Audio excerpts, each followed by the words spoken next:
it's time to sit back and relax with your favorite drink and listen.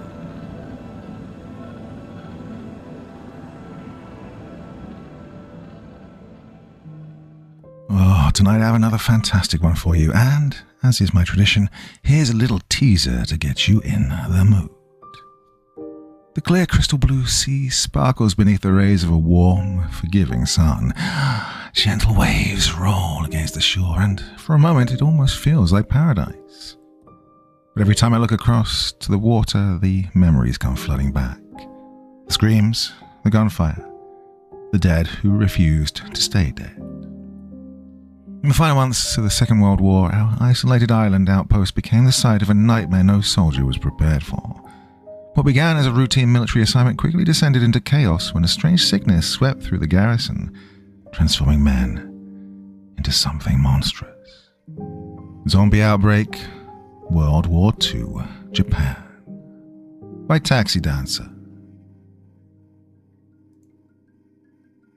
My name is Todorishi Chensi, and I was a first lieutenant interceptor pilot assigned to the Imperial Japanese Army Air Forces, attached to the 59th Hiko Sentai of the 4th Imperial Japanese Air Army from 1941 to 1943. What I've written here is my account of events which occurred during the Battle of New Britain, and is based on my own memory, fading though it may be, as well as that of my sworn testimony to U.S. Marine Major General William H. Rupertus, shortly after my capture. As I record this, my time on this earth is drawing to a close. The last sands in my hourglass are trickling down quickly. How odd it is that the United States, the country which I had sworn to destroy even at the cost of my own life, would end up being such a blessing to my family and my posterity. During the American occupation of Japan after the war, the Japanese peoples learned a very earth-shattering truth, one that would shake the very foundation of everything we knew about life outside of Japan. That truth was this. The American soldiers occupying Japan after the war were not the brutal monsters we'd been told to hate and fear. Now, I'm not so naive as to say that there were not atrocities and rapes which occurred during the occupation, for such things did happen. But those Americans who did them were considered criminals by their own people, and had been treated as such. By contrast, the atrocities and rapes committed by my people over those which we'd briefly conquered were actually condoned by our government, indoctrinated as we were that the conquered and those who surrendered to us were less than human. We feared that the Americans would do to us what we did to the Chinese and the Filipinos and the Europeans and the Australians and the Koreans and every other nation whose people were forced to bow to us. As it turned out, the American general who was in charge of the occupation of Japan, General Douglas MacArthur, had proven to be an honorable man and played a large part in rebuilding Japan after he had defeated us. In 1952, the United States granted Japan its freedom and sovereignty. We'd been given, for lack of a better term, a clean slate. In 1965, only 20 years after hostilities ended with the United States, I retired from the newly formed Japanese Air Self-Defense Forces as a fighter jet instructor. That was also the year that my daughter, Inayusha, married a U.S. Marine fighter pilot and moved to San Diego in California. 10 years later, Inayusha eventually convinced me to move to the United States as my wife had passed away. There was nothing left for me in Japan after my beloved Ryoko passed away, and Inayusha promised that the climate in the States was better for my failing health. Her husband was stationed in Hawaii at the time, and I have lived here on Oahu ever since. It's 2013, and I'm a great-grandfather now as I write this account. I sit on the wide, white-painted concrete deck of my home, built in the hills overlooking the sparkling waters of Pearl Harbor. The clear, crystal blue seas shimmer under the rays of a warm and loving sun. As I watch the waves, I shudder as the memories return. July 28th, 1943. In the skies over New Britain in the South Pacific. I banked my Nakajima Ki-43 fighter, codenamed Oscar by the Americans, to the right and looked out of the canopy of my nimble fighter as the impossibly huge silver American B-29 bomber tumbled out of the sky, both of its starboard engines belching black smoke and fire. Although I had very little regret at having destroyed the bomber, my third in as many months, could not help but feel some sense of respect at the suicidal bravery of the 11 doomed American bomber crewmen. Their bravery was born of a sense of an eventual Allied victory in the Pacific, and a hope for the greater future of their nation. By contrast, with the loss of our main fleet carriers in the Battle of Midway, and the Americans slowly destroying Japanese bastions across the Pacific in their march to retake the Philippine Islands, our Japanese imperial forces were now literally fighting day by day just to stay alive, trying to delay for as long as possible the eventual invasion of the Japanese homelands. Hope, which had once abounded in the imperial military as Japan scored victory after victory over the Americans, the British and the Australians and the Chinese, the Filipinos and countless others, was now a thing of the past. Hope for the future was almost a foolish notion, and that's what fueled our passions, as we knew we were now fighting for the survival of our nation and our children. Oh, how things had changed after only 2 years, when the Imperial Japanese Armed Forces ruled half of the world's oceans, while the American Pacific Fleet's capital ships, the only threat to Japan's dominion over Asia and the Pacific, were reduced to nothing but twisted, blasted wrecks at the bottom of Pearl Harbor, blackening the waters with their leaking oil. Who could possibly have guessed that America's industrial might have rebounded in such a short period of time and manufactured so many tanks, airplanes, and ships? Every battleship that they lost on December 7th, 1941, they created many more. And furthermore, most of those battleships which they'd lost at Pearl Harbor were raised from their graves and made even stronger than before. It seemed to me that for every American long-range bomber that my 59th Hiko Sentai shot down, 10 more of the giant American silver bombers took its place.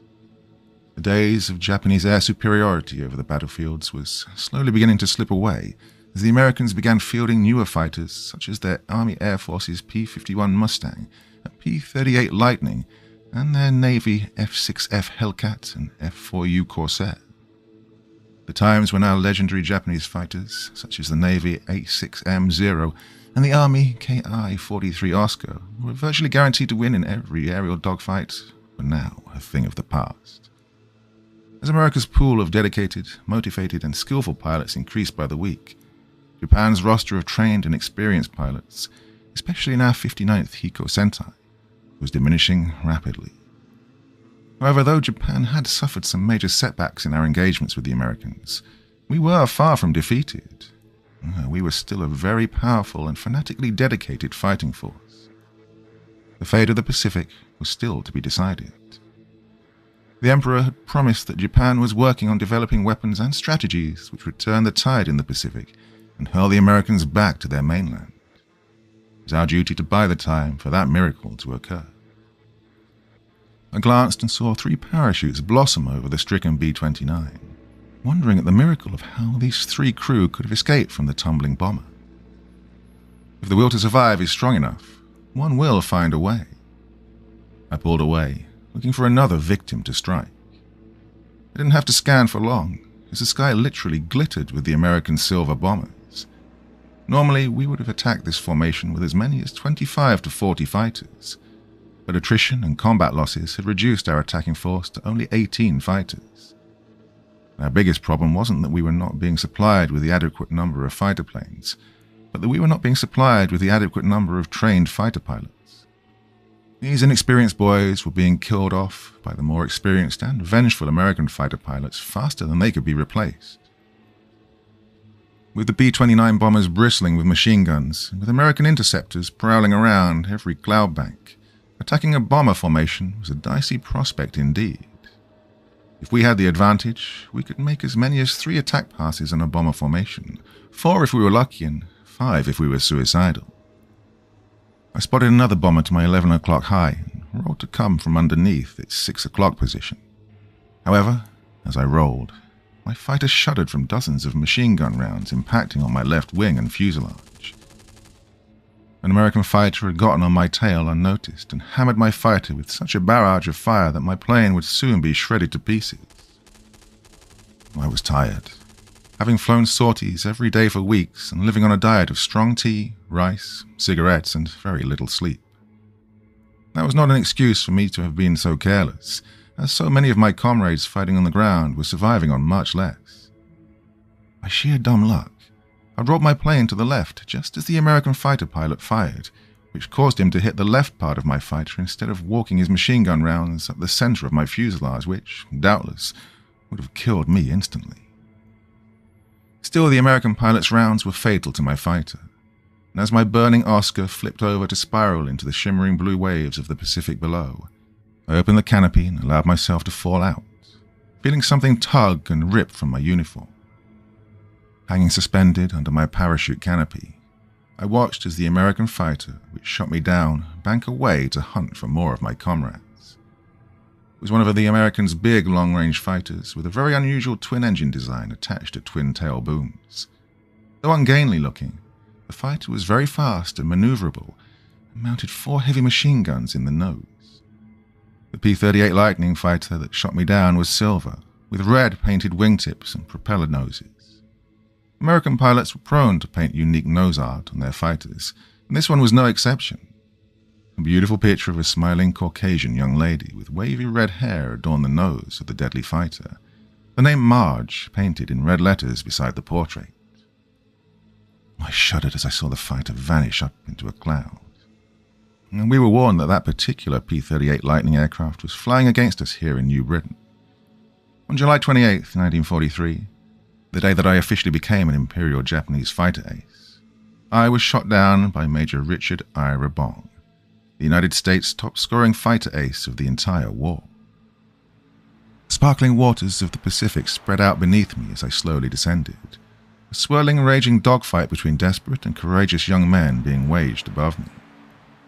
One B-29 bomber was on fire and slowly dropping out of its formation, but 2 fighters of my Sentai were also aflame and spiraling towards the ocean. To my shame, I remember secretly hoping that the 2 pilots we lost were not our experienced pilots, as their veteran combat experience was more valuable to us than the lives of the new boys. I looked down as the waters rushed up to greet me. Behind me was the crescent-shaped island of New Britain, about 5 miles to the south. The B-29 bombers had done quite a number on our main base at Rabaul, and even at this distance I could see the plumes of explosions from their bombs and the secondary explosions of our munitions going up in blossoms of black smoke.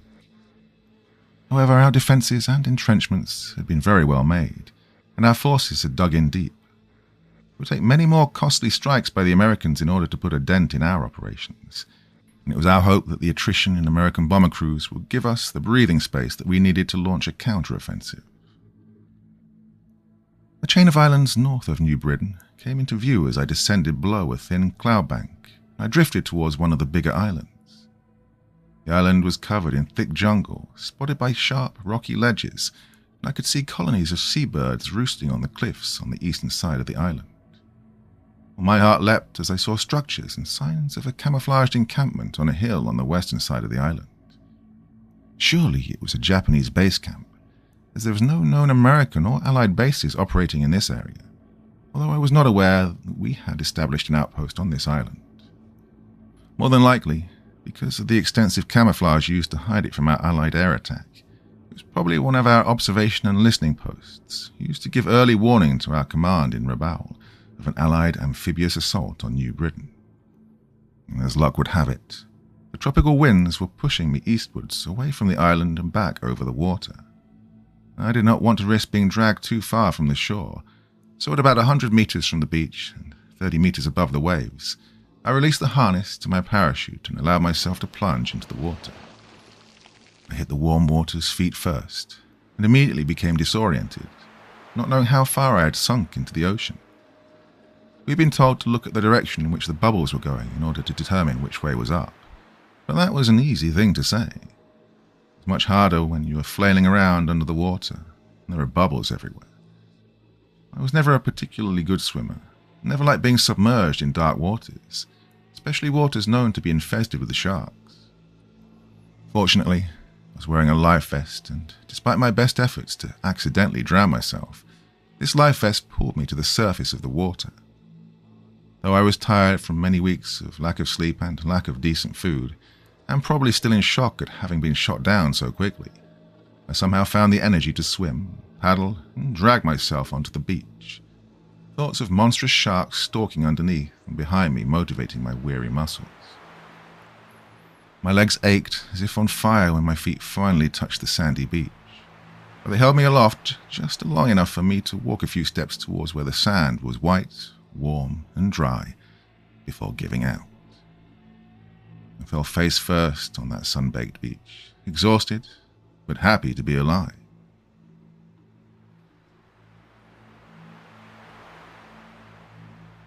I do not know how long I allowed myself to rest there, covered now from head to foot in gritty white sand. But the sun was still high in the clear blue sky when my brain awakened me and told me that it was time to press on. Light-headed and dizzy, I walked back into the shallows, washing the sand from my face, hair, and uniform. I took stock of what provisions I had with me: water, a compass, a signal mirror, and a survival knife. To my dismay, however, I'd lost my pistol, which was in a holster that had been ripped away when I fell out of the cockpit. I contemplated briefly about resting under the shades of the palm trees, which grew around the beach, tempted as I was to perhaps get a few hours of sleep before I made my way across the island to our encampment on the western part. But my sentai was already short on experienced pilots, and allowing myself even an hour of sleep while my comrades were in desperate need of pilots would be inexcusable. I'd have to navigate towards the south, as the cliffs which lined the northern end of the beach were high and impassable. Once I found a path off the beach, my plan was to steadily move westwards toward the hill where I saw our observation post. I estimated that it was about 3 miles west of my current location, but my detour around the cliffs would probably add another mile or more to the journey. Coupled with navigating the unknown jungle terrain, I could be at our base before nightfall if all went well. If fortune smiled upon me, they would have a radio and I could be back to my air base in Rabaul as early as tomorrow. Before setting off, I took out my canteen and took a drink of the fresh, lukewarm water. Not realizing how thirsty I'd become, I'd finished half the canteen before I took it from my lips. Feeling more refreshed and confident that I'd run across a stream of some sort to refill my water supply, I set off to the south and plunged into the thick jungle.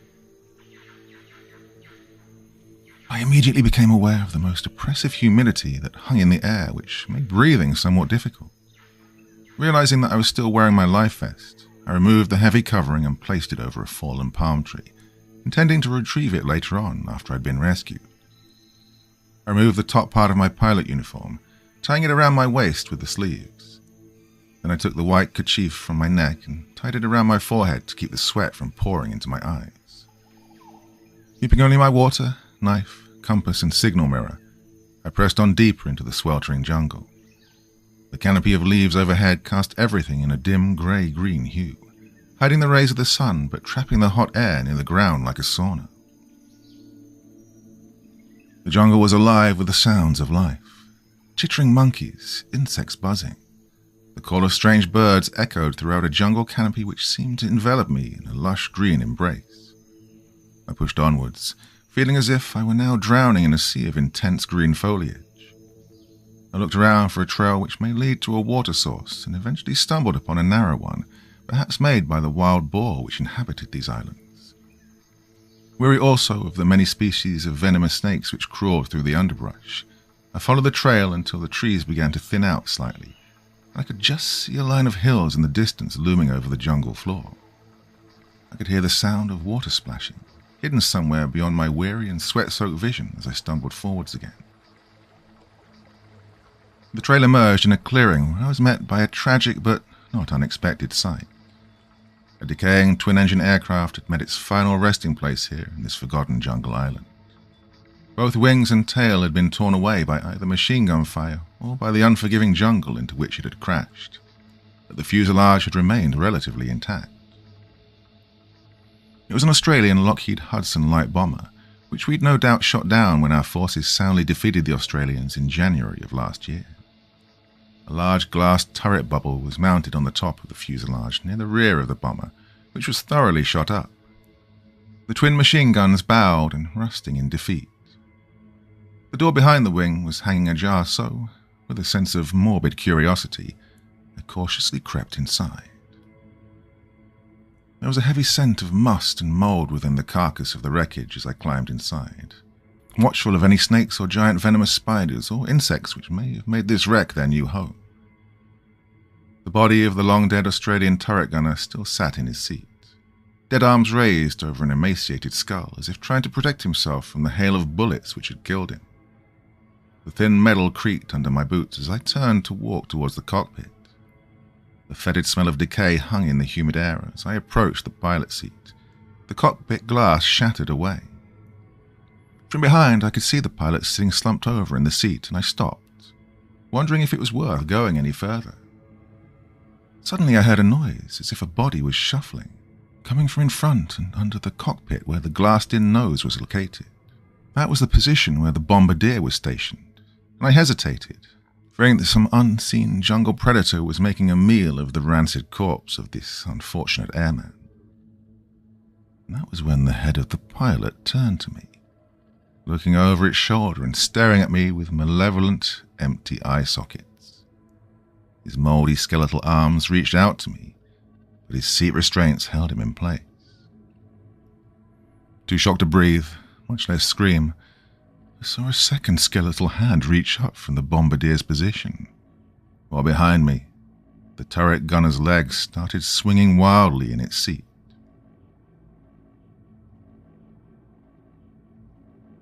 Part 2. I bounded out of the door and ran across the clearing, not daring to look back at what was making the scratching and clawing noises from inside the bowels of that cursed bomber. The clearing was relatively open of any obstructing trees and foliage, and, not paying any attention to the direction I was going, I simply took the path of least resistance as I dove headlong through the jungle. Vines, thorns, and branches clawed at my legs, arms, and face as I desperately fought to put distance between me and the unholy horror which I'd just witnessed. The path led towards the sound of the splashing water, and as I ran, I stepped across an embankment hidden by the jungle undergrowth. I tumbled head over heels down a hill, grabbing roots and vines, and saw bladed grass until I rolled out from under the jungle canopy and came out into the light of another part of the beach. Looking out towards the ocean, I saw a community of thatch-roofed huts built on stilts over the bright blue waters, each dwelling connected by wooden bridges. I had no time to take in the idyllic tropical paradise that I was seeing as I scrambled back up the embankment which I just tumbled down, cautiously peering behind me to see if I'd been followed. An empty trail and an empty jungle stared back at me. I slid back down the embankment and shuffled towards a palm tree and sat down, resting with my back to the jungle and facing the beach and the community of thatch huts built over the shallow blue waves. It was, admittedly, a calming and beautiful view, with the warm winds blowing, the blue waters dancing, and the small community of huts seemingly existing without a care in the world. It was as if the war had not touched this little stretch of beach. Well, it had to have been my imagination. A trick of the light, the unstable aircraft shifting because of my added weight, the humid jungle breeze blowing through the holes in the bullet-ridden fuselage, dehydration, or perhaps even a concussion from when I'd bailed out of my plane. Any one of these things could easily explain what I'd seen inside that long-dead bomber. The dead could not simply come back to life. It just wasn't possible. I don't know for how long I sat there, slumped underneath the shade of the palm tree. The warm winds and the gentle lullaby of the waves crashing to shore had lulled me into a fitful sleep. I awoke with a start, dreams of screaming bombers and fighters falling out of the sky in flames, and of some unseen horror stalking ever closer to me from the shadows. I jumped up, disoriented and waving my knife at monsters that weren't there. It was still daylight, although the sun had sunk closer to the seas now. Flies and other insects buzzed around my sweating face and neck, reminding me of the dream I had of buzzing fighter planes fighting and dying over the skies of New Britain. And the other thing, the horrific vision that I saw inside that long-dead bomber, perhaps that was a dream as well. Suddenly feeling dizzy, I drank almost the entire supply of water left in my canteen.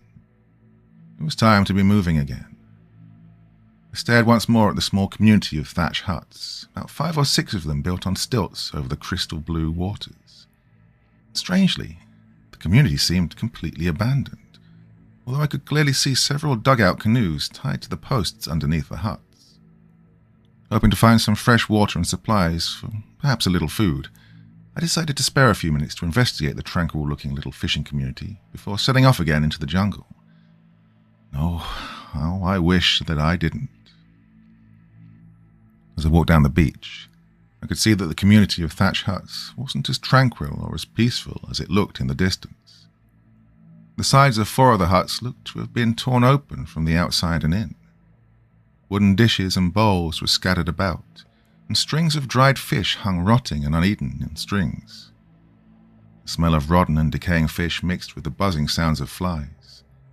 There was also another scent, one that I knew too well. Against my better judgment, I walked upon the wooden planks which led from the shore up to the huts over the water, the scent of rotten death getting stronger with each step.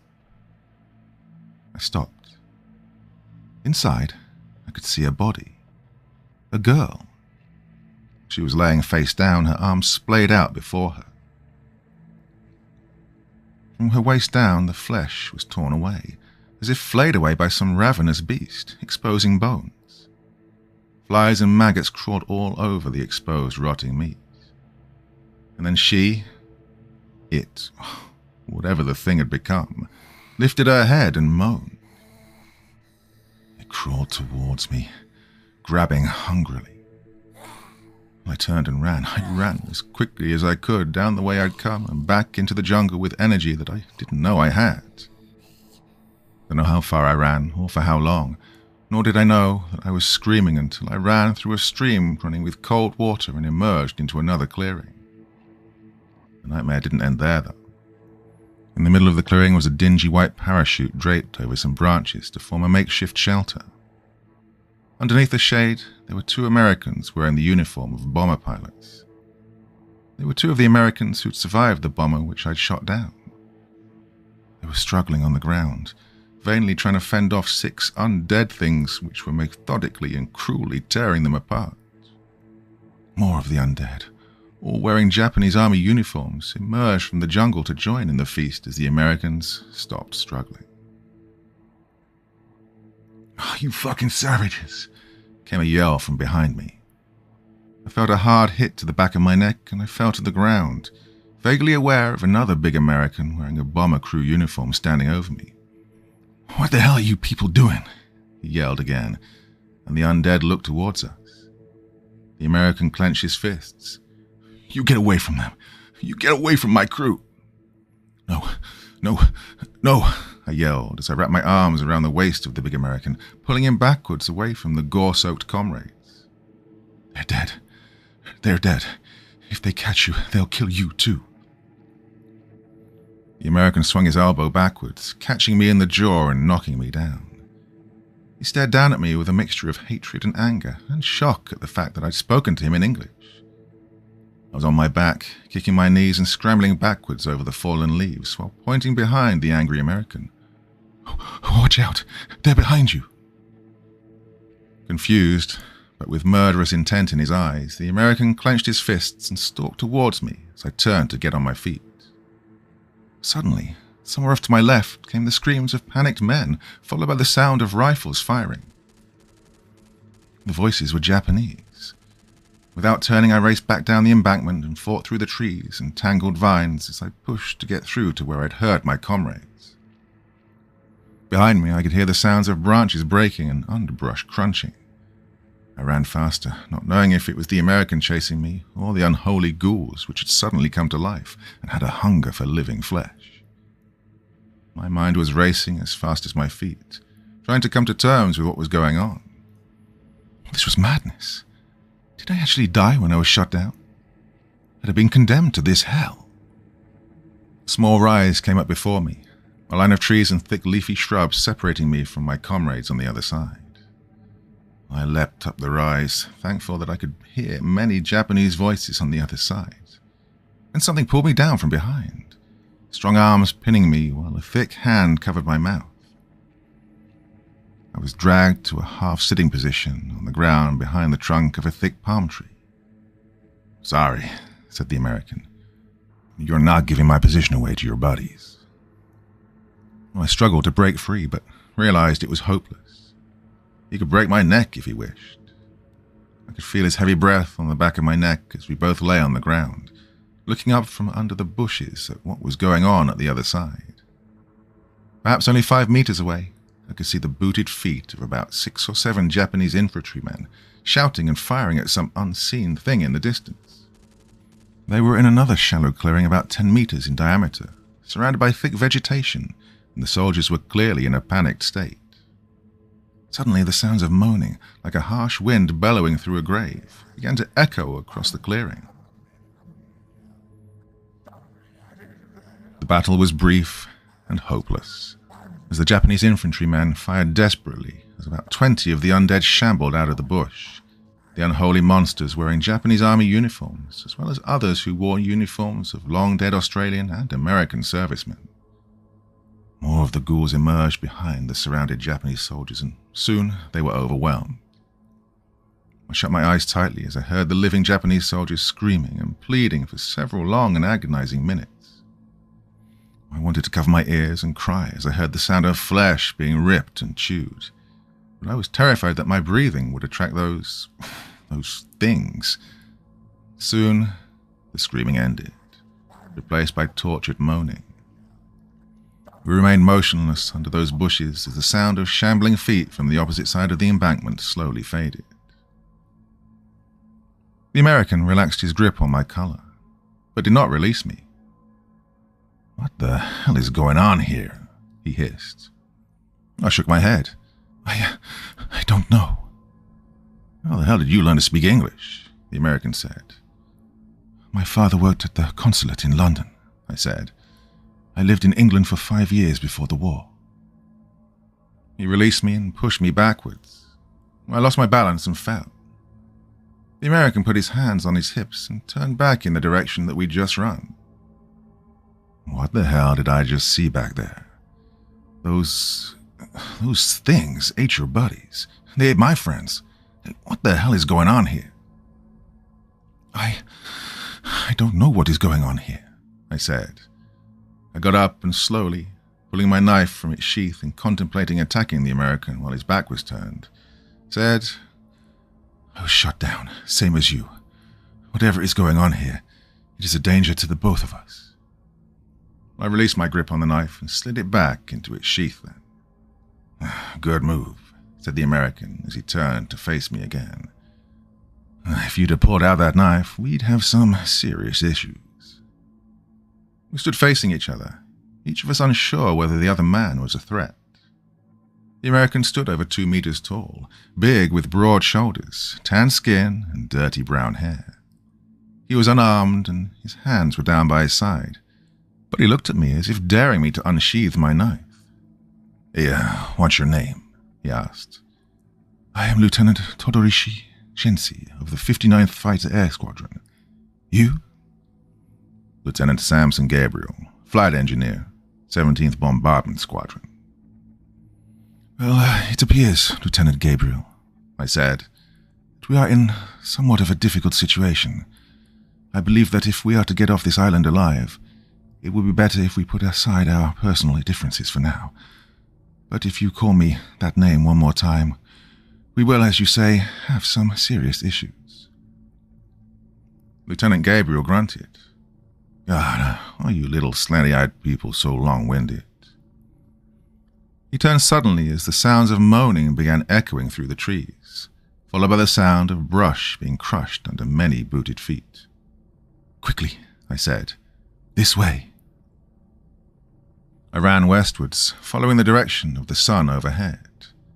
I could hear the American following close behind me as, all around us, we could see shadows moving through the trees and heard the haggard wailing of tortured voices.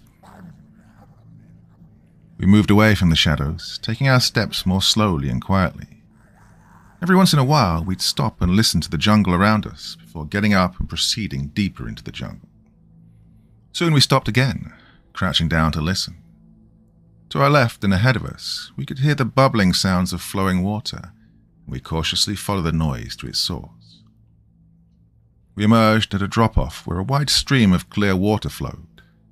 On the opposite side, the jungle rose steeply upwards. We followed the bank upstream for a while, until we found a place where the ground dipped and formed a narrow bank. Making sure that there were no threats around us, the American and I stepped out on the shaded bank, which was covered in smooth, round stones. The rapidly flowing stream was only knee-deep, and the water was refreshingly cold. I emptied my canteen of now warm water and refilled it with water from the stream and drank my fill. Beside me, Gabriel knelt and cupped his hands in the water, washing the sweat and dirt from his face. I handed him my canteen, and he accepted it gratefully. A fairly large, moss-covered boulder lay in the stony bank near the water, and we rested with our backs against it, warily keeping our eyes and ears alert to the sounds of any threats which might suddenly emerge from the jungle. "Hey, why are we headed west, Chancy?" asked Gabriel above the noise of the flowing stream. He refilled my empty canteen with the cold water and handed it back to me. "I saw an observation post on a hill to our west when I parachuted here," I answered, taking another gulp of water. "Well, I don't know if you've noticed," said Gabriel, "but west seems to be where those things are coming from." "I know," I replied, "but there's bound to be a radio at the outpost. It's the only way we can call for help." Gabriel leaned back against the rock, the obvious question left unanswered. If we managed to avoid those things and made it to the outpost, and if I were able to call for help, then the best that Lieutenant Gabriel could hope for was to spend the rest of the war as a POW.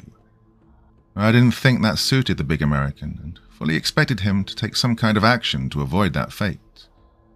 I would do the same had the situation been reversed. Yes, I'd have to keep an eye on him.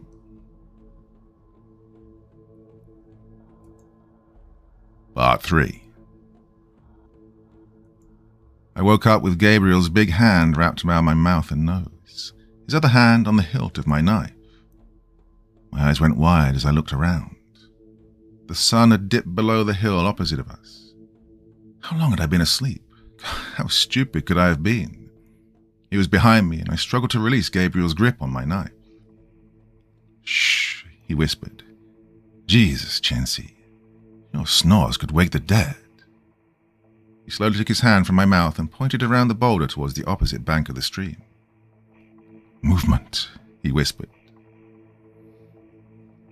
I nodded as he released me, and we silently crawled to the edge of the boulder.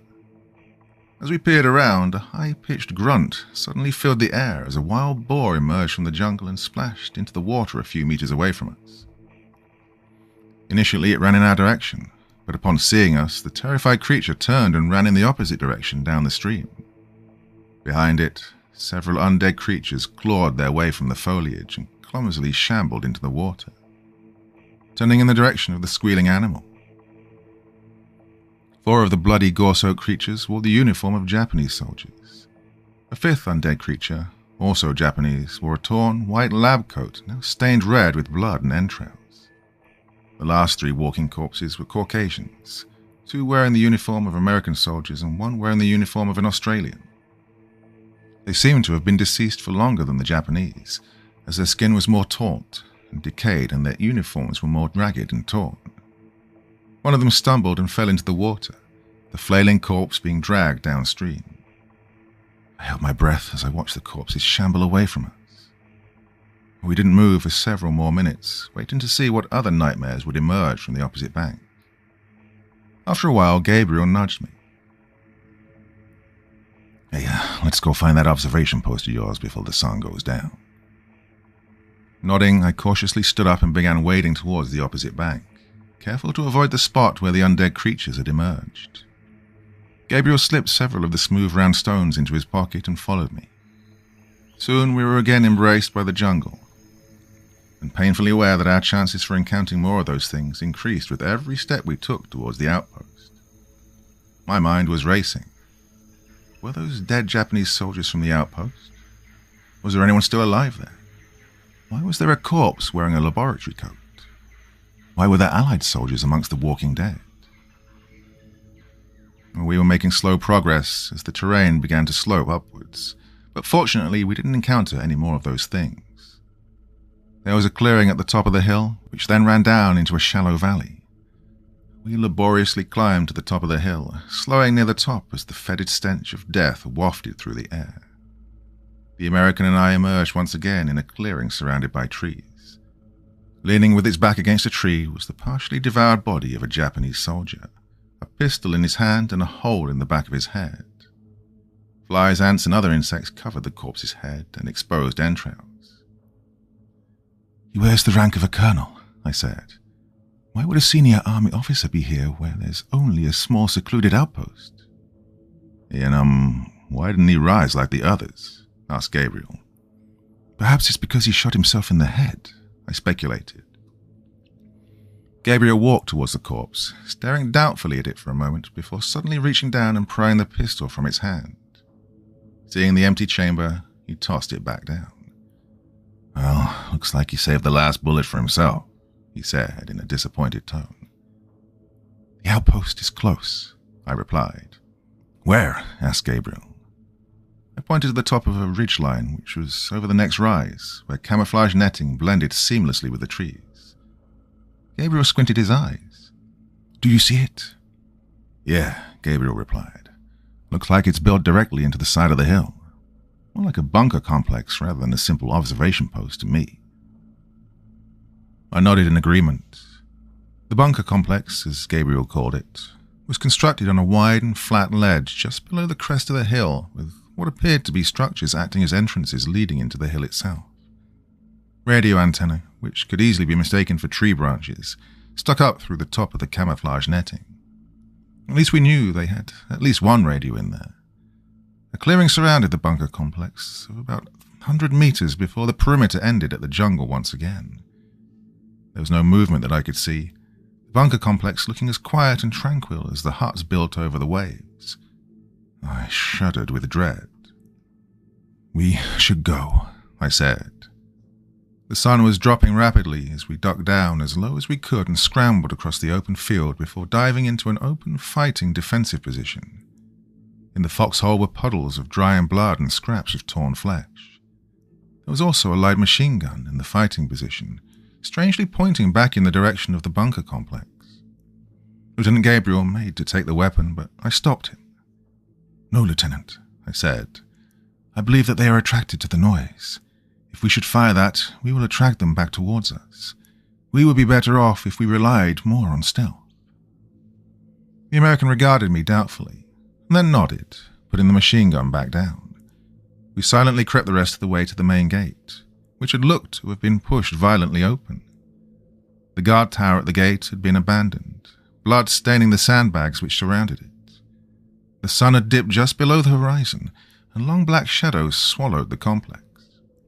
From the corners of my eyes, I could see shadows shambling around the perimeter of the base.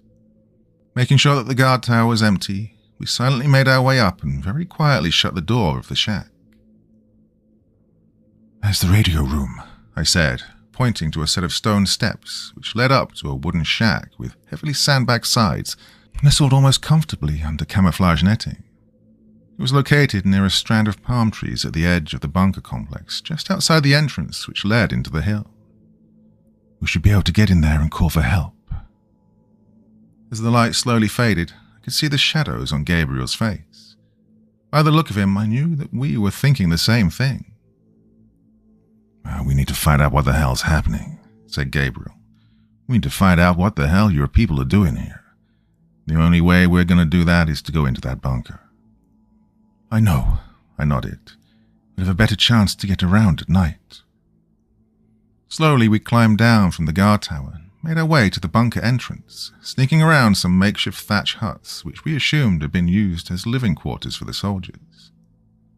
On more than one occasion we almost ran into a ghoul randomly shambling about, moaning and stinking. We took shelter inside one of the abandoned huts and peered out of the open window towards the entrance of the bunker, which led into the depths of the mountain. It was blanketed in total blackness. "Come on, Chancy," whispered Gabriel. We crept around the corner of the shack and I grabbed the American before we made our final dash to the entrance. "Gabriel, do you still have those rocks?" He stopped and then nodded. Reaching into his pockets, he took out 2 good-sized rocks. He threw one into the concrete blast wall which lined the entrance of the bunker, and the crack noise it made echoed dully. We waited a couple of tense seconds and were rewarded when a dull moan emerged from the shadows, followed by an undead soldier appearing from the shadows. Gabriel took his second stone and tossed it on the stone steps which led up to the radio room. The ghoul turned its head and followed the sound of the stone clacking. After waiting a few more seconds, we ran into the pitch-black entrance. We found ourselves in a surprisingly wide hallway lined with heavy wooden planks which was angled downwards deeper into the mountain. More surprisingly, the emergency lighting was still working, and the depths of the bunker were bathed in a dim red, as if we were descending into the mouth of hell itself. We walked slowly down the ramp, our ears open for any threatening noises. The dim red lights only pierced a few feet in either direction, and we came upon a T-junction, one hallway disappearing right, one left. "What should we be looking for, Chancy?" whispered Gabriel. "I don't know," I answered. "Where is the thing we're looking for?" he said. "Your guess is as good as mine," I replied. "Good that you know what you're doing," he muttered. To our right, somewhere in the dark, we could hear shambling and moaning. "Left," I said. "Sounds good," Gabriel returned. We followed the dim red lights down the corridor which ended at another junction. The left passage was narrow and unlit, so we decided to take the larger passageway to the right, which was still illuminated by the eerie red lights. As we made our way down the corridor, my feet slipped on something metallic. Reaching down, I could feel that the floor was carpeted with spent ammunition casings. "There was a battle here," I said. "Doesn't look like your guys won," answered Gabriel. We moved forwards down the corridor and were surprised to find that it ended in a huge room filled with what looked to be Mad Dr. Frankenstein's laboratory. Now, I am not a scientist, so I cannot begin to explain what kinds of machines and instruments that we saw, outside of the usual beakers and test tubes and burners that one might find in a science classroom. But the entire underground laboratory, which looked to easily be 50 feet square, had been completely demolished, as if a struggle had indeed taken place. Lab equipment had been knocked over, bullet holes pockmarked the walls, and everywhere was the stench of blood and rotting flesh. Several wooden tables also littered the floor, and papers were strewn everywhere. Gabriel picked up a handful of them and walked underneath one of the red lights. "Hey, Chancy," he said. "Can you read Japanese?" I took the papers from him. "Yeah, what does it say?" he asked. I looked at the writing and shook my head. "I don't know. It's equations and formulas and test results for some experiments which they seem to be doing on Allied soldiers. I can't make head nor tail of this, but some of the information keeps referring to transcribing the results into a master book." "Hang on," said Gabriel as he reached down under an overturned table. He pulled out a thick black book bound in black leather. "Something like this," he said as he handed it to me. I said, reading the handwritten notes in the thick journal. "What is it, Chancy?" asked Lieutenant Gabriel. "This was written by Dr. Kanazaki Hitaroshi. He is a noted biophysicist and botanist in Japan. Rumors say he is working with the military on a top-secret military project that's supposed to increase Japan's fighting strength exponentially." Lieutenant Gabriel looked over my shoulder as I read the title of the journal. It says, Operation Divine Warrior. The first entry is dated just 3 months ago. "So, your Dr. Hidoroshi was experimenting on ways to bring dead soldiers back to life," shuddered Gabriel. "That's unholy." "This is the sign of a desperate nation, I'm afraid," I said. "The dead attack anybody. They have no national loyalties. They simply kill and create more of their kind. This cannot stand." "You mentioned something about captured Allied soldiers," said Gabriel. "Does that journal say where they're kept?" I flipped through the pages. "Yes, here it is. Dr. Hitaroshi says that Allied soldiers, both living and deceased, were brought here 20 at a time and that they were kept in a room. Right over there." I pointed to another door which led to an adjoining room. We walked across the laboratory towards the other room, the stench of rot and death growing stronger. 6 of the emergency lights still operated, and what greeted us filled me with shock, terror, and disgust. Within the room were 20 wooden beds lined up in 2 rows. On each bed a corpse of an Allied service member was securely strapped by leather restraints. They lay motionless. Gabriel silently walked inside and stopped at the beds of 2 corpses. They wore American flight uniforms. I knew these men, he whispered. Their bomber went down almost a month ago. I'm sorry, Lieutenant Gabriel, I replied. Hey, look here, Gabriel said. You said that 20 of them were kept here, but this bed is empty. He pointed to the empty bed next to his 2 fallen comrades. The leather restraints have broken loose from the bed, I noticed. Well, one of them got free, concluded Gabriel. One of them got free and spread whatever this was to the entire bunker complex. It was at that moment that I stepped on another pile of spent rifle casings. This time, as I fell, I attempted to catch myself on the edge of the empty bed, which screeched as I leaned heavily against it. The sound seemed to echo across the universe. Gabriel's dead companion opened his eyes and attempted to rise, moaning loudly. The others also awoke and began moaning and gnashing their teeth, trying desperately to get up and bite at us. The racket of their banging and kicking against their restraints broke the silence of the tomb-like bunker complex. God damn it, yelled Gabriel. Thought you were supposed to be freaking ninjas. What the hell is a ninja? I yelled as we ran from the laboratory, Dr. Hitaroshi's journal clasped in my hands. We retreated back the way we came, turning the corner to hear the groaning growing louder. In the distance, we could see shambling shapes moving in the red light. Between us was the ramp which led back to the entrance of this accursed bunker. We raced towards the ramp and towards the undead coming down the opposite corridor, and we reached it just about the same time. I came face to face with the rotting vestige of 4 of the undead just an arm's length away from me, with many more behind them. I turned and ran up the ramp, Gabriel close behind me and pushing me forward. Halfway up the ramp, Gabriel turned and kicked the nearest undead ghoul in the chest, who fell backwards, knocking our pursuers back down the ramp. The few moments he bought allowed us to race up the ramp and into the welcome darkness of night. Once outside, Gabriel yelled, "Get up to the radio room." "I know," I yelled, turning left and running towards the stone steps. The undead soldier from earlier was still there, his back turned to me. I jumped up and kicked it aside, and the ghoul tumbled over into the dark. "Ninjas," I heard Gabriel mutter. "They're all fucking ninjas." I practically flew up the stone steps to the radio room.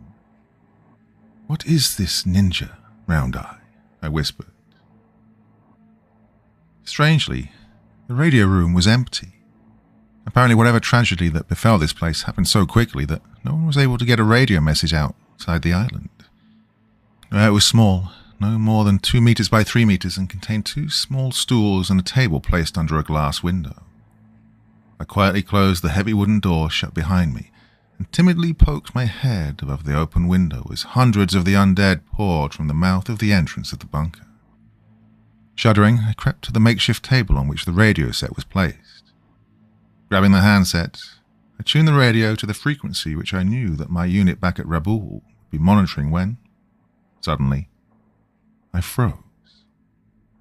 I looked up to see Gabriel staring at me with his fists clenched, suspicion blazing in his eyes. I stared back at him, not knowing what brought about this renewed display of aggression. It took me a second to realize why. If I called back to my people, and if they came, the chances would be very good that Dr. Hitaroshi's unholy experiments would continue, and more than likely a captured Lieutenant Gabriel would be added as one of the test subjects. The nightmarish abominations which were created here must not be allowed to escape from this cursed place. Nodding in understanding, I turned over the handset to Gabriel. "Call your people, Lieutenant," I said. "This place and everything in it must be destroyed. Nothing here must be set free." Part 4. Lieutenant Gabriel relaxed and nodded, taking the radio handset from me. "Yeah, show me how to work this thing," he said. I guided him through the process of searching frequencies on our radio, and he began transmitting over an open Allied channel. "Any station, this is net. Any station, this net. Any station, this net. This is Flight Engineer Lieutenant Samson Gabriel, United States Army Air Force." He repeated this for several minutes, switching frequencies on the radio. Well, this was risky, as Japanese radio operators could have intercepted these transmissions, but at the moment we had little choice. "Any station, this is net. This is Flight Engineer Lieutenant Samson Gabriel, United States Army Air Force." Suddenly a voice on the other end of the radio said, "Hello, Lieutenant Gabriel. Please state your identification number, your unit, and your current location." The person on the other end had an Australian accent. Gabriel gave him all of the information he'd requested, and the Australian voice at the other end told us to wait. After an eternity of waiting, the Australian voice returned. "Hello, Lieutenant Gabriel." The annoyingly cheerful voice came. "We have a platoon of Marine Raiders coming to snatch you up in the morning. Can you be at the beach east of your current position?" "Do I have a fucking choice?" said Gabriel. "No, I suppose not, mate," said the Australian. "We're having a run of trouble with Jap patrols, so I can't give you an exact time. Just stay by your radio and we'll inform you as to when your Marines will be landing in the morning. Till then, mate, hold on and we'll be there as quickly as we can." "Yeah," said Gabriel. "Hurry up." Gabriel out. He replaced the receiver back on the radio holder and exhaled, putting his forehead in the crook of his elbow. I was sitting on the floor of the radio room, my back braced against the door. "Go ahead and grab some sleep, Lieutenant Gabriel," I said. "I'll take the first watch." But he was already snoring silently. I don't know how long I sat there on the floor in the dark, reliving nightmare after nightmare after nightmare, and questioning my beloved Emperor. How could he do this? How could he have approved of this? How could he think that this abomination against nature and against the rulers of the heavens be what is best for Japan? Below us I could hear the shambling of dead feet and the moaning of unholy voices. I don't know how long I sat there, staring out the open window and into space at the beautiful stars above, wondering what mysterious and wonderful secrets they held. I must have drifted off to sleep sometime because, well, sometime later I felt Gabriel shaking my shoulder. "Hey, Chintzy," he whispered. "Grab some sleep. I'll take watch now." "What time is it?" I asked. "About 4:30 in the morning," he answered, without checking his watch. "This is usually the time we get up to start the engines to our bombers." "I see," I replied as I allowed sleep to take me. I screamed the squelch of the radio, followed by the same Australian voice from last night. "Good morning, Lieutenant Gabriel. Are you there?" The moaning below us increased in intensity, and I got up, slowly peering over the edge of the open windows. Hundreds of angry, undead eyes stared back at me from below. Yeah, whispered Gabriel. "Geez, will you pipe down?" "Yeah, sorry, mate," said the Australian, more quietly now. "We have a platoon of Marine Raiders landing at the beach east of your position in about 1 hour. Can you be there? Over." We could hear the sounds of shambling feet begin stumbling up the stone steps to the radio room. "I guess we don't have much of a choice, do we?" said Gabriel. "We'll be there. Just tell them to be ready to get the hell off this damn island."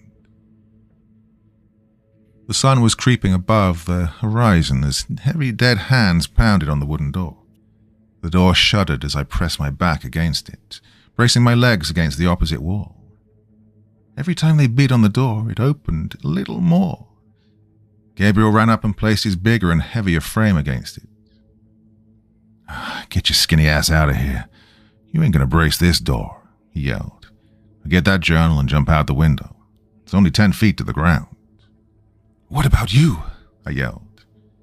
"Get the hell out of the way when you land, 'cause I'll be right behind you," said Gabriel. I ran to the open window and looked down. The undead ghouls were crowding at the stone steps leading up to the radio room. There were at least 100 of them. The ground below was clear, and climbing to the ledge of the window, I leapt out, bending my knees and rolling to my side as soon as my feet hit the ground.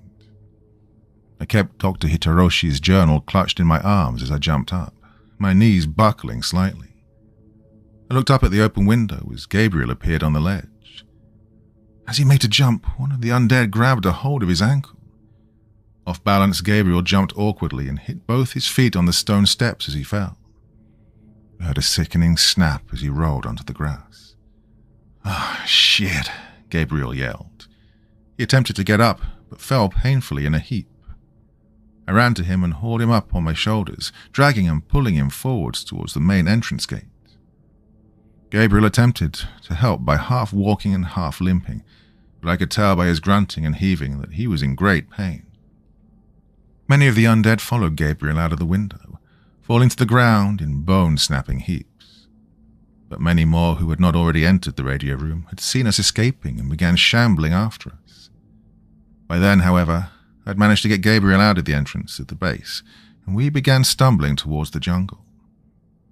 By the time we were halfway across the open field, Gabriel was screaming in pain with every step, and I was getting weaker hauling his dead weight practically on my back.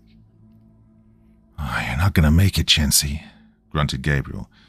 "Not with my big ass weighing your skinny ass down."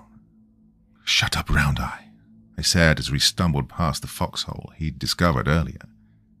The machine gun was still where we'd left it, facing back towards the bunker. Suddenly, Gabriel pushed himself off me and tumbled to the ground. "What are you doing?" I yelled. Turning over, his face etched with pain, Gabriel reached into a cargo pocket of his flight suit and pulled out a thick plastic bag. Thrusting it into my hand, he said, "Here, Chansey, make sure this gets to my family. Tell my little Samuel that Daddy loves him." He turned and hobbled back to the pit and painfully flopped inside of it.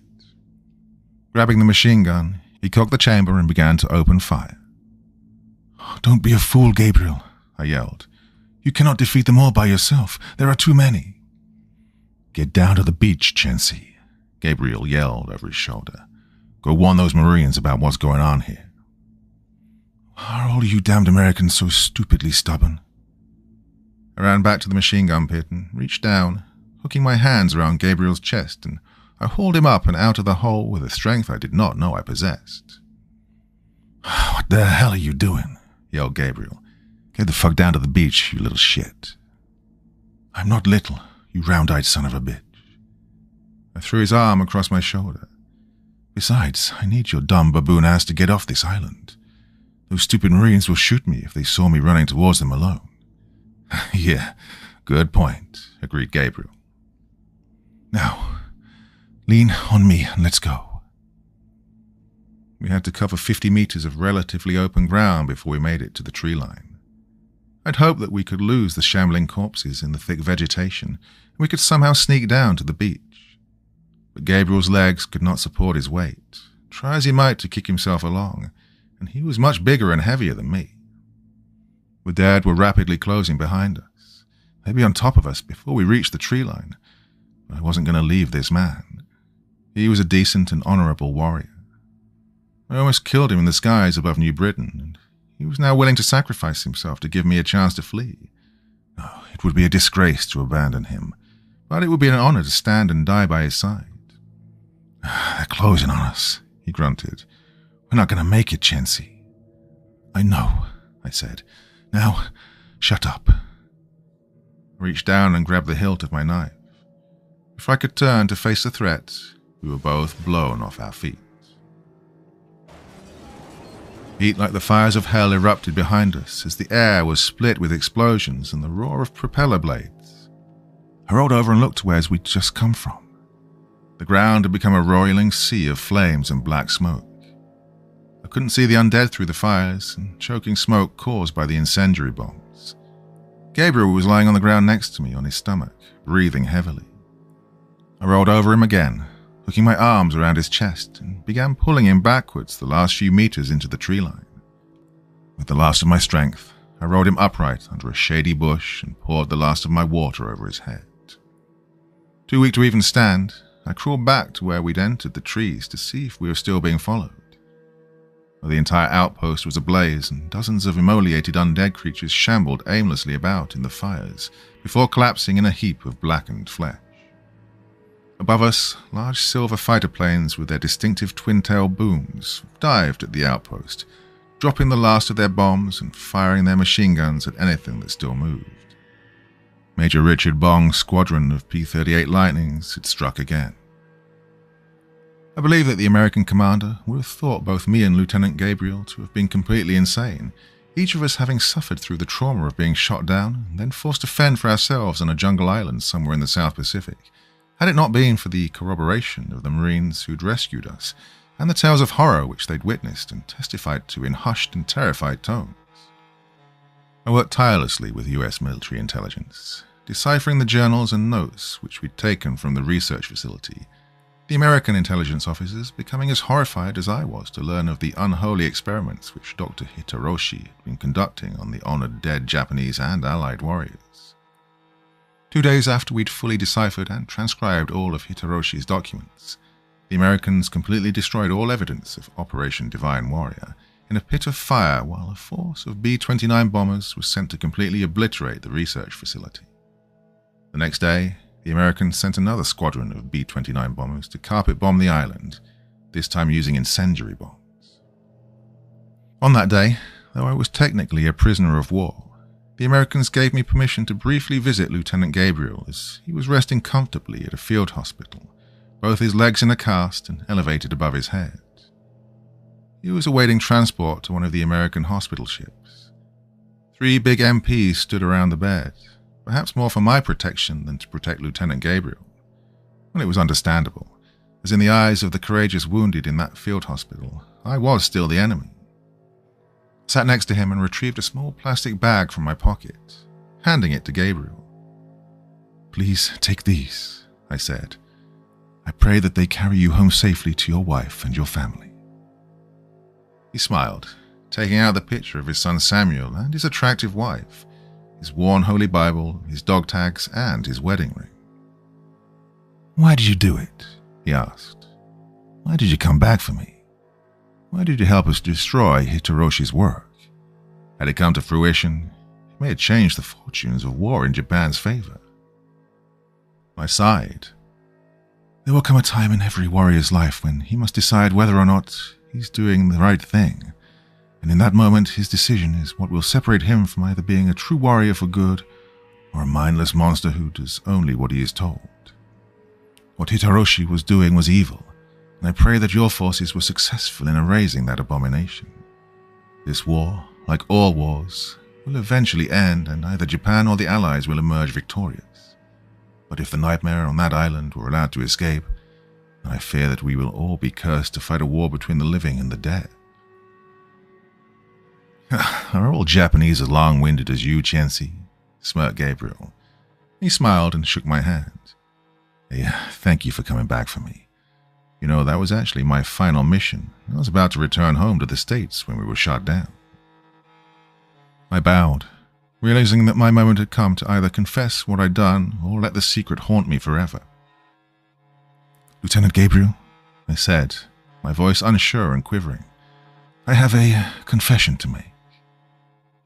"You were the one who shot me down and killed my crew," Gabriel answered matter-of-factly. "I know." "You knew?" I asked. "The entire time that we were together, you knew?" "I knew the second I saw Major Bong shoot you down, and I watched you bail out of your fighter," answered Gabriel. "You had reason to avenge the deaths of your comrades," I said. "Why did you not kill me when you had the chance?" Gabriel shrugged. "Like you said, Chensi, comes a time when you have to decide whether to do what is right or what's wrong. Oh, don't get me wrong, I'll mourn the loss of my friends until the day I die. I'm glad you're alive. Hope that you make it back to Japan. They'll need good people like you to help them rebuild and to teach future generations that war is not how to settle our differences." I smiled. "You speak as if your side has already won, my friend." "We haven't," said Gabriel. "Not yet." I nodded and stood up, rendering a salute to the brave American warrior.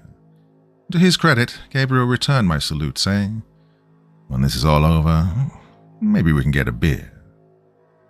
"I would like that, Lieutenant Gabriel." As the three MPs led me back to my holding cell, I knew that I'd never see Lieutenant Sampson Gabriel again.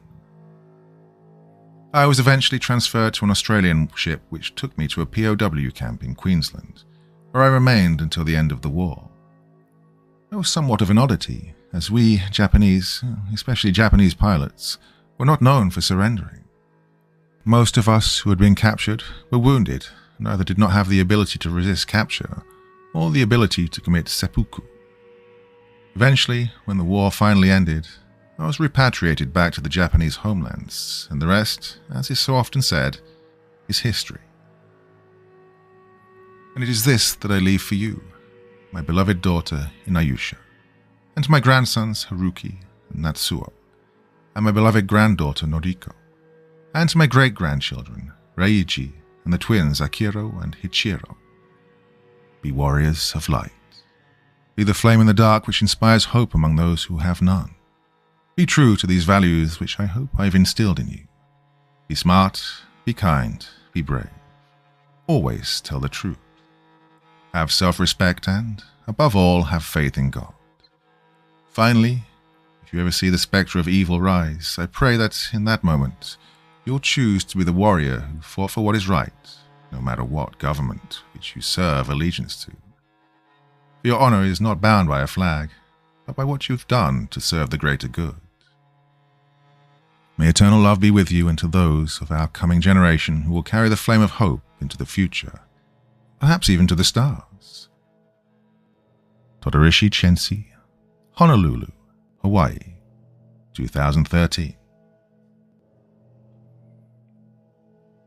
Ichiro Chensi carefully closed the memoir written so long ago by her great-grandfather and reverently handed it back to her mother, Noriko. "Thank you for letting me read it one more time," said Hichiro to her mother. Ichiro's mother nodded, carefully placing Grandfather Todorishi's handwritten memoir back into a box, which also contained his awards, ribbons, medals, and other memories of a long-forgotten time when the world was at war. Noriko looked at her daughter, the youngest of her 3 children, as Hichiro was born only 2 minutes after her twin brother Akiro. "Are you sure that you want to do this, Hichiro?" She smiled and nodded, hugging her mother. Tomorrow was September 6th, Hichiro's 18th birthday. She only wanted to do one thing to celebrate her birthday, and that was go to the recruiting station as soon as they opened and begin the process of becoming a United States Marine just like her father and his father before him. They sat silently for a while in the large kitchen of the 2-story home which great-grandfather Todorishi had built in Oahu, overlooking the waters of the Pacific Ocean. It was nighttime, and Ichiro walked out onto the wide stone patio, the same patio which great-grandfather dictated his memoirs. She looked up into a night sky brilliant with stars. Carry the flame of hope into the future, and perhaps even to the stars, Ichiro thought.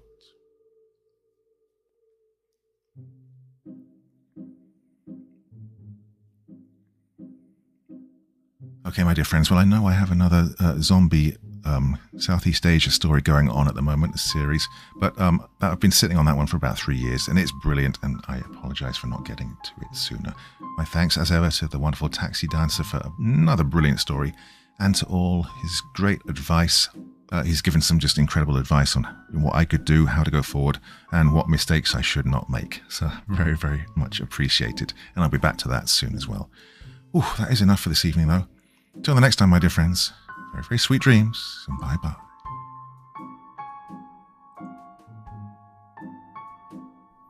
Thank you so much for taking the time to listen to this story today. It really means a lot to me and to the author of the story, of course.